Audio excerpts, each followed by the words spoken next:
All right, first off, I just want to give a big thank you to everyone for coming out. It's cold, it's miserable. That all of you came out here is deeply appreciated. My name is Lawson Longo. I'm the Vice President of Young Dems here. I just want to take a second to thank all 22 of the state elected officials who came out and endorsed Allison, including Evan Shanley right here, Janine Culkin right here, Aaron Regenberg, who I actually can't see, which is surprising considering the size of him. There were also an additional 19. They're all available online, and every one of their endorsements is appreciated. Sorry. Really, we're here tonight to fight for a better DNC. You know, we've gone through a pretty dark time in our party. I don't know how many of you had to deal with Wednesday night after the election having a breakdown. I know I had in one hand ice cream, the other hand Jameson, and that didn't stop for a few days. And I really had this horrible moment where I was sitting there thinking about when I became a Democrat. And that was years ago when Bush and Gore debated.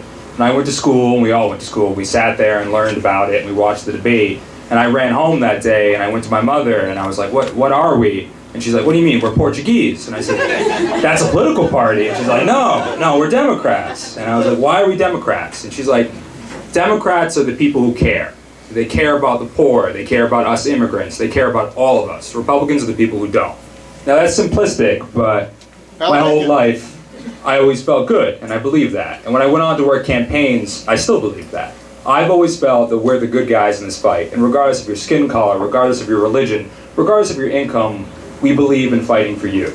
And I've always felt that our party is based around that. And to see Trump win was this horrifying moment to realize that a good chunk of this country doesn't agree. That they see our party not fighting for everyone, but fighting for the select few. And that that's happening terrifies me. Because I've seen the very best of the Democratic Party. I remember working in Pittsburgh and seeing a 15-year-old girl come out of high school every day to do phone calls for 3 to 4 hours, to knock doors, not for money, not for a paycheck, because she cared. And to me, that's the heart and soul of this party. It's the committee woman in Fairfax, Virginia, who put in hour after hour trying to flip their state senate because she cared about reproductive rights. To me, it's not the donors who receive $2,500 dinners. It's the grassroots of this party. It's the people that put in hour after hour to fight for our causes and our beliefs. And to be quite frank, it's the people in this room right now. To me, the future of this party is us. It's not donors, it's the grassroots. And Keith Ellison is one of the few people I've ever met who gets that. He understands that our strength is from the bottom up, it's not from the top down. And his whole platform and his whole agenda is built around giving us power and making sure that we go out there and fight for the things we believe in. That's all I have to say. I'm going to pass it to Janine Culkin. A quick story about Janine.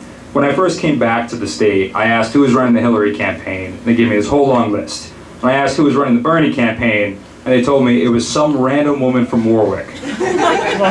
Little did they know, she would go on to win, become a hero for our state, and soon to be a great state senator. So please, give a round for Janine Culkin.